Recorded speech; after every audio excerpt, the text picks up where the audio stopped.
Welcome to Guilty Like a Mother. This is our second episode, and today we're going to be talking about the Menendez brothers again, but going a little bit more in depth. Last time was just like a short notice thing because they had the press conference, but we're going to talk about the trial, things that we remember about it, and just go from there. Yeah. Sounds good. Kind of excited. Yes. On August 18th, 1989, Lyle and Eric went to several gun stores in Southern California. They wanted to buy handguns, but there was a waiting period. So they were permitted to buy shotguns. They basically got shotguns. They went home on the 20th, so 2 days later. Their parents, Jose and Kitty, were watching TV in the den, and Lyle and Eric just went in and basically unloaded. Jose was shot 6 times, including a fatal shot to the back of his head. Kitty was shot 10 times. Now, before the fatal shot to her cheek, she was trying to crawl away. Lyle ran to the car. Eric gave him more ammunition, so he reloaded. And that's another big deal that they've said, like the uncle has a problem with the fact that he reloaded. I'm not for murder, but I think of course he reloaded because that was a witness, But anyway, they then tried to go out and get alibis for themselves. They tried to go to the movies, try to get a movie ticket, but they saw that wasn't going to work because there was a timestamp on the ticket purchase. So then they went to a Taste of LA festival, and then they came home and called 911, acted emotional, said that they had just came home and found their parents' bodies. And that's what started everything. It wasn't until, I think I calculated 7 months later, that they were actually arrested. Mm-hmm. And in all of that time, the 7 months, that's when they made all of those purchases. And the purchases were, I think, a big reason why they were looked at. But really what happened was that Eric was seeing a psychologist, and he confessed to the psychologist. And while there are a lot of things that are covered by, doctor-client privilege, murder isn't one of them. Yeah. I guess. So Well, the most incriminating piece was that tape of Dr. Oveal's therapy sessions. Mm-hmm. What they said that they had, that was most important incriminating piece of evidence. I've been doing some more looking into this, and I found out some more stuff. So on the money part of it, they were looking at getting $14.5 million. That's what their parents' estate was. And so today that would be equivalent to $38 million. Their father. So we're talking about Lyle and Eric Menendez. Their father was Jose Menendez. Was he independently wealthy? Like, were his parents wealthy? Did he inherit that, or was it generational? There we go. It was not generational. So he just started a business and the money started coming in. Yes. Yeah, he is a self-made millionaire. Okay. So, Jose Menendez, correct me if I'm wrong, but he started he was a music producer? Yes. Is that right? Yep, that's right. So it says here that Jose Menendez was actually born in 1944 in Havana, Cuba. And he came to the United States when he was 16 years old. Mm-hmm. So he went to college, and in college he met his wife, Mary Louise, who we all know as Kitty. And they got married in 1963, moved to NYC, and he got a degree Queens College in accounting, but he didn't use that degree, I don't guess. Yeah. And then Lyle was born in 1968. Gosh, I wouldn't think that he's so old. 68. Kitty was a teacher, but she quit her job after Lyle was born to stay home, be a stay-at-home mom. And the family moved to New Jersey. That's where Eric was born. And somehow he became an executive. Jose became an executive at Hertz Corporation and then later became an executive at RCA Records. And that's when he moved to the big houses in Calabasas. Yeah. That's like Calabasas. That's like, isn't that where like the Kardashians live in Calabasas? That's like rich, rich. Yeah. I think you're right about that. I can't even afford to look at those houses. I know it. Can't even afford to dream about those houses. No. But in 1988, this is something that I did not know. Lyle and Eric got in trouble for committing burglaries in the neighborhood. They stole more than $100,000 in cash and jewelry. So that prompted Jose to pick the family up and move them to Beverly Hills. I wonder why he moved to like Beverly Hills though. Like, was he just trying to like keep them out of trouble, or was he trying to hide the fact that they were in trouble? Because obviously he didn't. The Netflix movie talks about that too, about them getting in the troubles of the theft and then him moving them. And that was one of the things that they're showing that Kitty was upset about too, because she wanted to stay where they were. As a mother of children, one time my daughter, she was like 4 years old. She wanted a piece of candy at the store, and I was like, nah, we're not doing that. She had on boots, and she went in with me, and I didn't know until we got back out to the car, but she had slid a candy bar inside her boots. And I found out whenever we got back out to the car, and I walked her back in, and I made her tell what she did and let them deal with it. Like, I didn't figure they're gonna call the police on a 4-year-old, but I wanted her to be afraid. So I can't imagine just like picking up a family and not having consequences. I don't know, but that's kind of crazy. Well, the movie, and I don't know how true this is, portrays that the dad went around to everyone's houses that they took from and wrote them a check, pretty much asked them, what do you want? Whatever price they said, he wrote it for. Whatever, so I think that's what helped him to not be in trouble for that. You know what? I bet that he paid them off to avoid the negative attention himself, not to necessarily keep them out of trouble, but just to make himself not look bad. Isn't that? Could be wrong. Well, yeah, and then like in the Netflix movie, he says to the boys, he said, "We're leaving. You've ruined our reputation here now." So he didn't see that they could look good again in that area.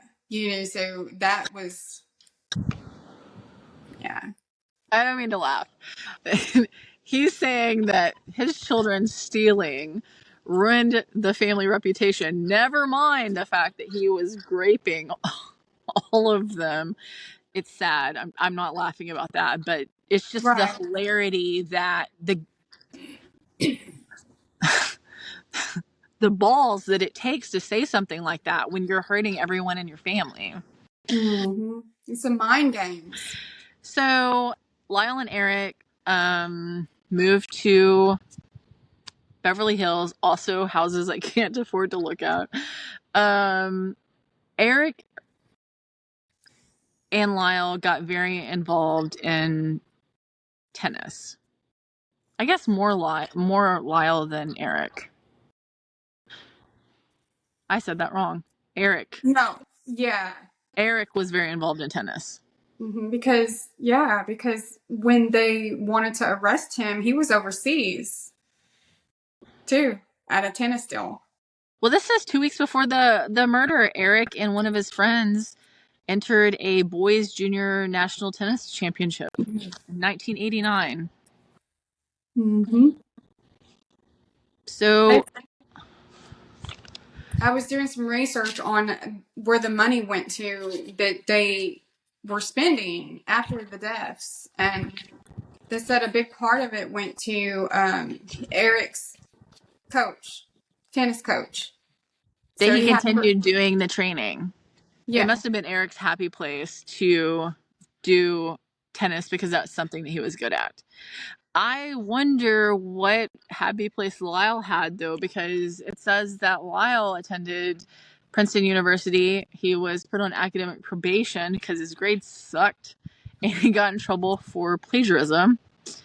He lived in a dormitory there. He threw his roommate's belongings out because he didn't want to share a room and left the sinks to overflow, causing damage. And he repainted his room, which he wasn't supposed to do, which that's like minor compared to everything else. Who cares that he repainted his room? But I know, right? so I wonder what it was that Lyle liked to do. It does say in high school, Eric wrote a screenplay called Friends about a rich young man who his parents in a perfect murder for the inheritance money. And that was many years before what we all know happened. Yeah, right.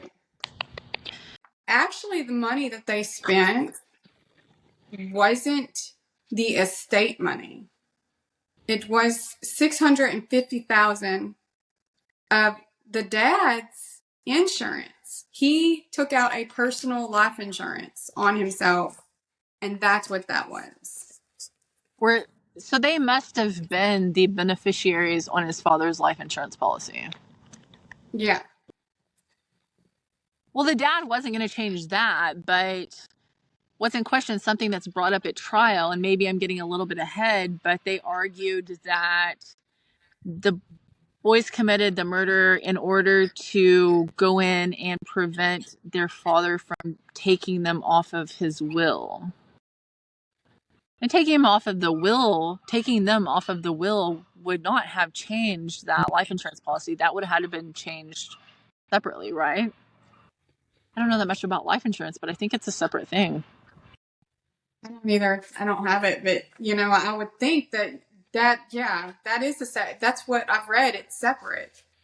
So, because he took that out on himself, and it had nothing to do with the inheritance, the money that he had. It was not a part of the millions that they were saying that they killed him over. So the 14.5 million, which I found out later on that wasn't, what that was is what his assets was: houses, vehicles, stuff like Yeah, it that. wasn't. Well, So unlike cash money that he had in the bank or whatever. It was just, and then so Lyle spent $90,000 on his dad's credit card alone. So I thought that was interesting.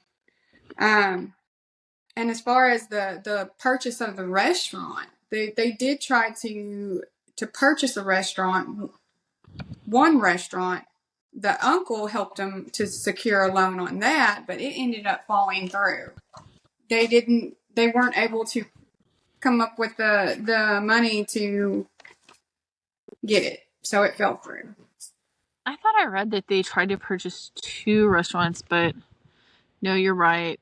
This says, as part of the spending spree, they purchased. This says they did purchase a restaurant, but you said it fell through. They purchased a Porsche Carrera sports car, 3 Rolex watches, and invested $40,000 in a rock concert. I don't. How do you even? beyond my means to even understand that. And then How even, you invest in a rock concert? Oh well.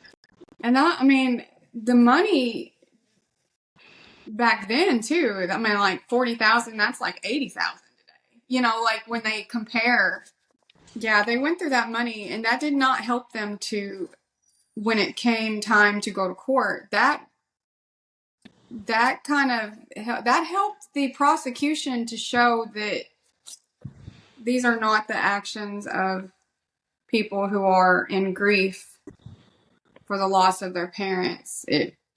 No, but then the defense argued that the reasoning that they were doing this was to get their minds off of the loss of their parents, and that was their I don't grief. think people can say like what grief looks like from one person to another. I don't know. I might be happy if I bought a Porsche.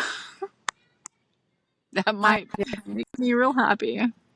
Right, and then they are a penthouse too. They Yeah. tried to buy a penthouse. And they were staying at the Bel Air Hotel, which is a very expensive hotel. The Jose's company, Live Entertainment, was the one that was paying for their stay there. So So that we cost $8,000. So that was part of that 650,000 K as well. So they had two trials.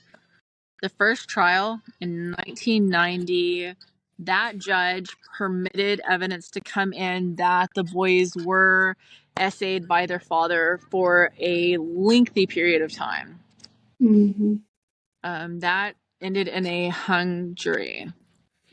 But the second trial, because LA County wasn't satisfied with the first one being, they could have left it alone, but they decided they were going to go after them again, right?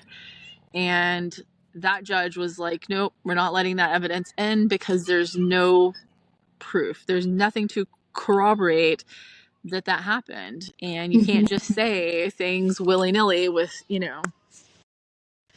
So they were convicted. And it wasn't just that they were convicted of murder, they were convicted of murder with a special circumstance being that they lied in wait, um, waiting for their parents.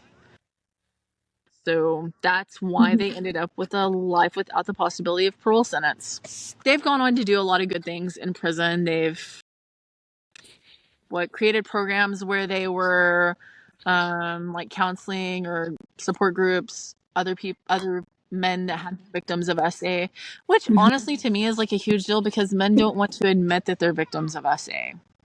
Yeah, right. And I saw something else earlier, like they had done some like green stuff, like environmental stuff in prison.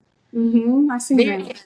it seems like they're very smart men that have used their time wisely. Yeah, well, and I think all of the things that they have done is what has got the DA looking at them that they're not going to be a threat to the community. They're going to actually, and the DA said it too. He said that, that's how he sees them, that they're going to help the community. They recognize that because of all of the things that they've done in prison. He said that their work ethics, professionalism, and being contributors to the betterment of the community is what they've done. They participated in victim impact programs, workshops, and events, along with creating multiple programs to help those in need. They've shown tremendous amount of efforts in rehabilitation as well. And I do think before we wrap this up, I think it's important to point out that a lot of people who go to prison, men and women alike, do not go in there and do things to better themselves. They might do things to pass the time, but a lot of them go in there, they get friends, they join gangs, they just live the prison life and not do things that are helpful, to other people. And Yeah. no one would have said anything had Lyle and Eric gone in there and done that. They just Mm-hmm. wouldn't be in this position now, but they didn't know that they could be in this position now. Exactly. They made They almost made the prison a pretty place. And if they can do that to a prison, what can they do to the outside world? And that's kind of how I see it anyway. I think they're genuinely good people, good souls. They've demonstrated that when they didn't think that that was going to have any impact on anything. I did like the fact that, and I'm just going off in memory here, but I believe the DA said that they had resentenced 300 people and only less than 5 had reoffended. And I can say, I know, like being from Arkansas, the recidivism rate is like 45, 50%. It's like super high. That, that people who have been in prison are going to go back to prison. So Yeah. the fact that it's so low means that they have something going for them. They have some sort of solid program, solid factors that they're looking at before they recommend resentencing. Yeah, right. And this is at the R.J. Donovan Correctional Facility in San Diego, too. So, I think once they were able to be back together, which was in 2018, maybe they were so appreciative that they were finally able to be back together that it just brought something good out in them where they wanted to make change, where they wanted to do something. And so that's kind of how I'm looking at it.